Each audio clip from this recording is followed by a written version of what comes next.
konsep menimbun pahala, ya, bikin mabuk agama.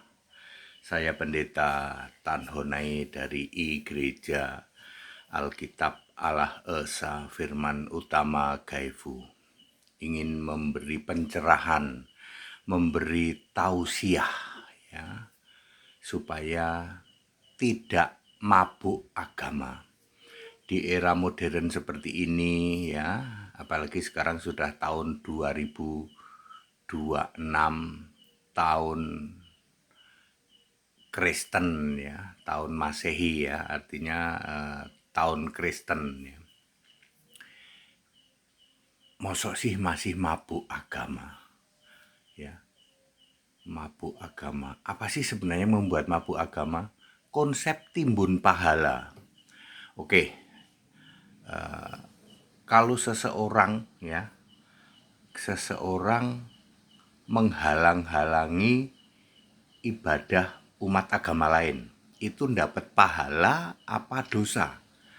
Pahala, Pak. Loh, kok bisa? Kan mestinya dosa. Enggak, Pak, pahala. Melarang mendirikan tempat ibadah umat lain, itu dosa apa pahala? Pahala, Pak. Perhatikan ya, konsep nimbun pahala inilah yang menjadi mabuk agama. Mengobok-obok kitab suci Alkitab dari pagi sampai pagi lagi, itu dosa apa pahala? Pahala, Pak. Logika sederhana, ya, orang yang tidak sedang mabuk pasti bisa menjawab itu dosa, Pak. Ya, tidak menghormati keyakinan lain itu dosa. Coba cek di kitabmu, cek di perintah agamamu, ada nggak melarang orang melakukan ibadah keyakinan lain lalu apa dan seterusnya yang seperti yang sekarang ini dilakukan oleh mereka-mereka yang mabuk agama, ya.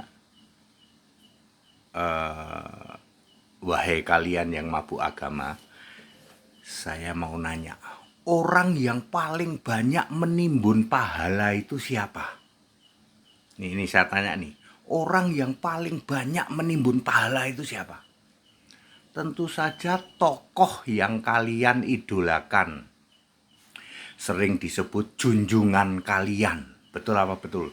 Junjungan kalian, tokoh yang kalian idolakan adalah orang yang paling banyak menimbun pahala di dunia. Betul apa betul? Betul. Pertanyaannya, apakah dia masuk surga? Dijamin masuk surga? Pak, kami harus mendoakan setiap hari. Nah, orang yang paling banyak menimbun pahala, ternyata harus kamu doakan. Ini yang membuat orang mabuk agama.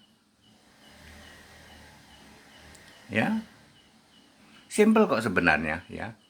Pak, kalau Kristen gimana? Kristen itu kebalikannya. Iman dulu diurusin. Iman kepada Allah yang benar, Yesus Kristus. Kita beriman kepada Allah yang benar, lalu segala perbuatan baik itu ditambahkan oleh Allah. Beda toh? Kalau umat mabuk agama berlomba-lomba menimbun pahala, ya, sampai bingung mana yang baik, mana yang dosa pun sampai nggak ngerti. Hujat caci maki kok dibilang apa? Berpahala. Ya, dilarang mengucapkan Natal dan Tahun Baru. Pahala apa dosa?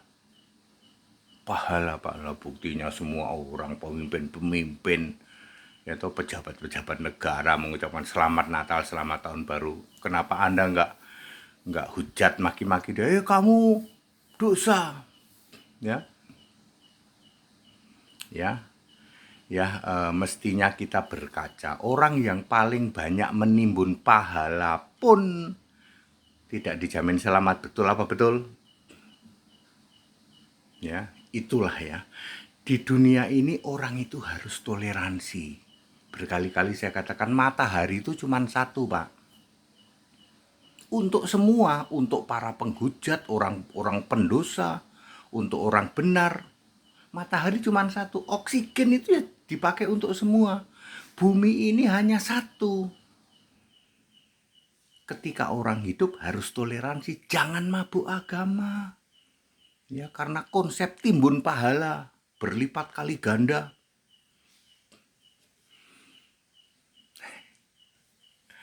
Kalau kalau ibadah menuhin jalan ya, jalan raya untuk ibadah sehingga mobil-mobil berhenti, itu dosa apa pahala? Pahala, Pak. Orang mabuk agama akan bilang pahala, tapi orang yang tidak mabuk, yang waras itu akan bilang itu dosa. Itu dosa, ya. Beribadah menghalangi atau itu fasilitas umum itu dosa. Itu orang yang tidak mabuk, tapi orang yang mabuk bilang itu pahala. Kan kita ibadah. Ibadah di lorong pesawat, ibadah di depan gereja, ibadah di depan tempat ibadah orang lain, dosa apa pahala? Orang yang mabuk agama akan bilang itu pahala. Tapi orang yang normal akan bilang itu dosa. Clear? Konsep timbun pahala inilah yang membuat orang mabuk agama. Yuk kita kembali kepada dasar keimanan ya, bahwa di dunia ini orang harus toleransi. Matahari cuma satu, bumi cuma satu, oksigen dipakai bersama. Harus toleransi. Nanti waktu mati baru masing-masing jurusannya beda-beda. Ada yang ke alam maut jurusan neraka, ada yang ke Firdaus jurusan surga.